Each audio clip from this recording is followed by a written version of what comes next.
Assalamualaikum warahmatullahi wabarakatuh. Saya Yudi Pramuko, tukang donat dari Parung Juar, tertua di semesta. Alhamdulillah, wassalatu wassalamu ala rasulillah. Sekarang jam 6.10 ya, saya baru hadir di perusahaan saya, yaitu PT Ojolali Brothers. Nanti kalau ada duit bikin PT. Sekarang ini warungnya beratapkan langit ya, bubur ayam Ojolali di mana itu, di perapatan Gria Branwir, perumahan Gria Branwir tuh, di situ di pojok.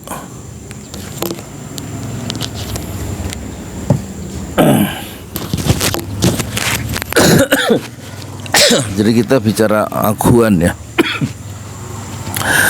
Jadi di video sebelum habis subuh tadi ya, itu ada kekeliruan ya, 612 triliun ya, bukan miliar, yang dituntut oleh Ahmad Khosinuddin dan kawan-kawannya ke pengadilan ya.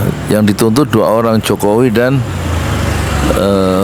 Jokowi dan Aguan, dan dua-duanya sudah 2 kali sidang tidak datang ya. Dan itu kemudian dalam sebuah video bersama Ahmad Khosinuddin, Edi channel itu, Bang Edi itu, dia berteriak ya bahwa Aguan itu pengecut ya, nggak berani datang ya, banci ya kan. Jadi satu teriakan yang yang keras sekali. Apalagi Edi channel itu kan pernah dipenjara gara-gara persoalan dia dulu dalam konferensi pers yang saya lihat itu di video. Dia bilang bahwa IKN itu tanahnya itu tempat jin buang anak ya. Masalah jin buang anak dia bisa masuk penjara. Itu kan gila negeri ini kan ya. Makanya tingkat kekesalan, tingkat dendam politik dari Edi channel itu begitu memuncak ya, sehingga dia berteriak bahwa Aguan ya, yang nggak datang ya, mungkin termasuk Jokowi, itu orang-orang yang pengecut ya. Karena Jokowi dan Aguan itu satu ini ya, seperti satu koin ya, dengan dua sisi mata uang dari koin yang sama ya kan gitu. Meskipun kemudian kalau menurut laporan-laporan waktu dia diwawancara oleh majalah Tempo, Aguan itu mendepak ya Jokowi ya, soal kasus apa itu ya, pokoknya dia mencampakkan Jokowi yang sudah nggak berkuasa. Penguasa memang begitu, dia kalau sudah dapat banyak dia singkirkan kekuasaan yang sekarang tidak lagi disandang oleh Jokowi. Setelah 20 Oktober 2024 Prabowo mengambil alih kekuasaan secara konstitusional dari Jokowi ya, sehingga Jokowi itu orang lemah, sama dengan Aguan itu orang lemah sekarang. Karena apa? Tempat dia bersandar, yaitu kekuasaan Presiden Jokowi, sudah hilang.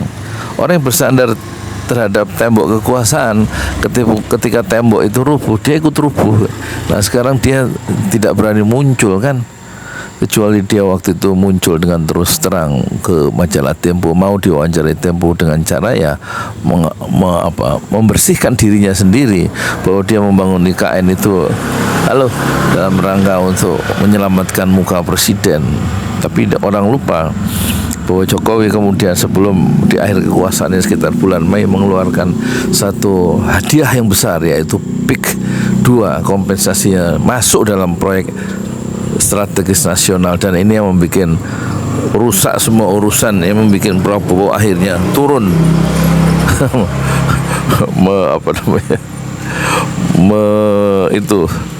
menerjang gelombang ya, berjumpa dengan pagar bambu milik Aguan itu ya kan. Milik siapa sih? Masa milik masyarakat? Ya milik Aguan lah, 30 km. Saya kan bikin masjid ya, itu saya beli bambu itu satunya 15.000, saya beli 400 biji, coba itu berapa uangnya dari donatur. Masjid 6 Syuhada yang sekarang nggak kelar-kelar itu loh, sudah 3,5 tahun. Dimulai pembangunannya tahun bulan Agustus, tanggal 2 hari Senin Agustus tahun 2021, sudah diresmikan lantai pertama bulan Mei 2023. Tapi sekarang lantai kedua tinggal finishingnya rupanya lama ya, Sekarang terhenti ya, dananya nggak ada. Apa saya perlu minta dana ke Aguan nih atau ke Jokowi? Jokowi itu banyak loh duitnya itu, diam-diam ya. Kelihatannya sih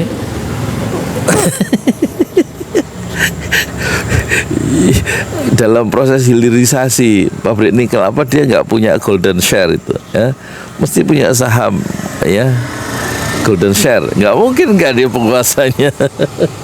Ada yang menganalisa gitu ya, dalam apa namanya, termasuk Luhut apa nggak ada dia golden share di hilirisasi. Makanya dia memuja hilirisasi sebagai legacy yang hebat dari Jokowi ya, karena dia mendapat sesuatu. Prabowo akan meneruskan hilirisasi ya. Kita nggak tahu, jangan-jangan dia juga punya golden share ya, saham gitu maksudnya. Udah pada bangun Masjid 6 Syuhada itu belum kelar tuh, kira-kira 100 juta lagi. Dikirim aja ke ini apa, nanti video profil 6 Syuhada yang belum jadi saya sertakan di akhir ya. Jadi kita kembali ke Aguan ya, dan apa ini belum ada yang beli, mumpung belum ada yang beli ya bubur saya. Jadi Aguan sama Jokowi ini soulmate ya.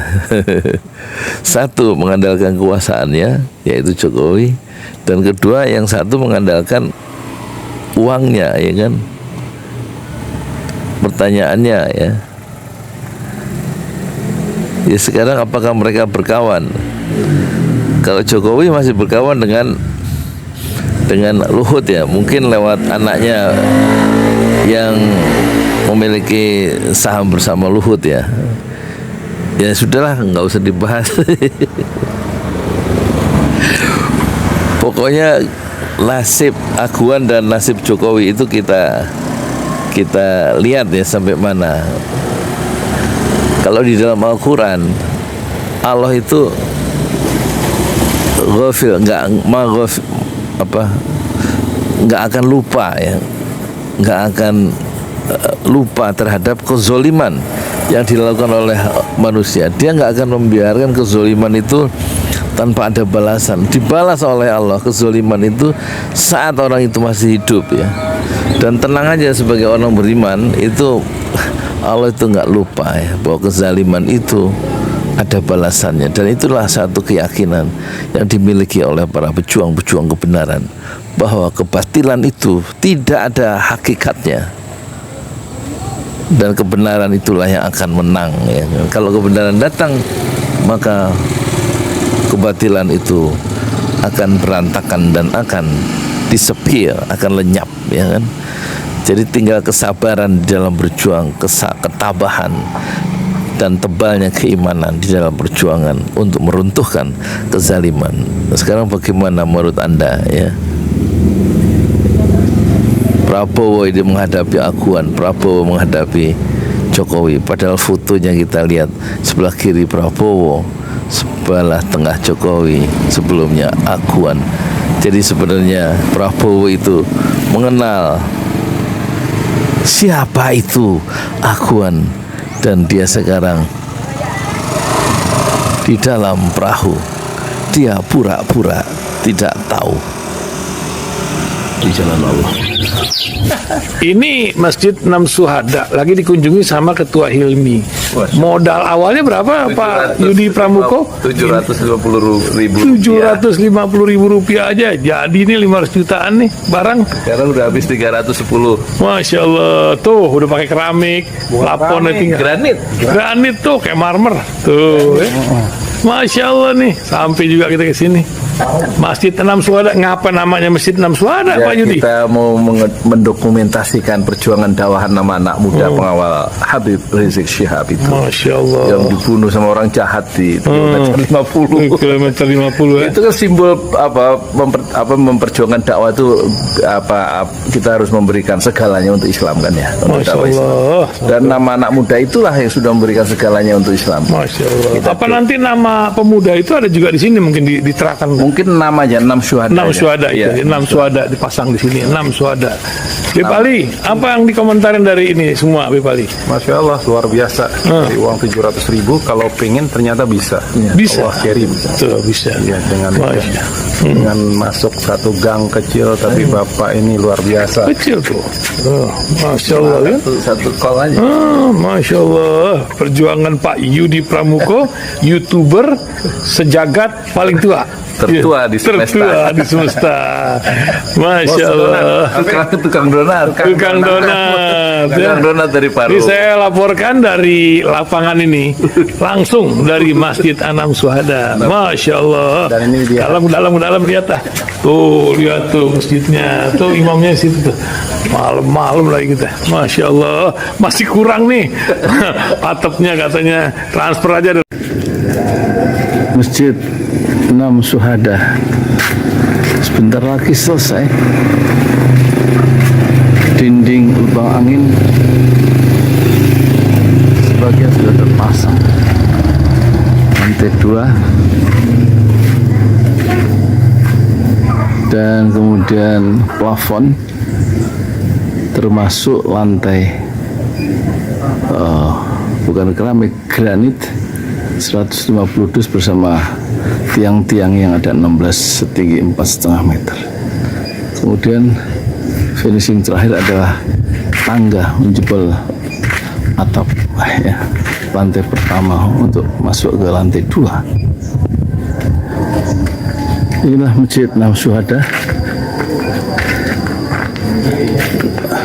2,5 tahun lalu dimulai pada 2 Agustus hari Senin 2021. Tinggal sedikit lagi insya Allah, dan lantainya dari keramik, bukan keramik, granit sudah diresmikan lantai pertama. Nanti lantai kedua lewat sini tangganya jebol untuk masuk ke lantai 2. Inilah Masjid Anam Syuhada yang sangat megah karena dari bahan-bahan pilihan, kualitas nomor 1. Tinggal sekitar 80 juta lagi finishing lantai atas selesai, insya Allah.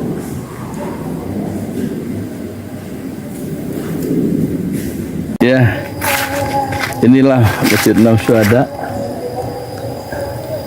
yang sangat bersejarah ya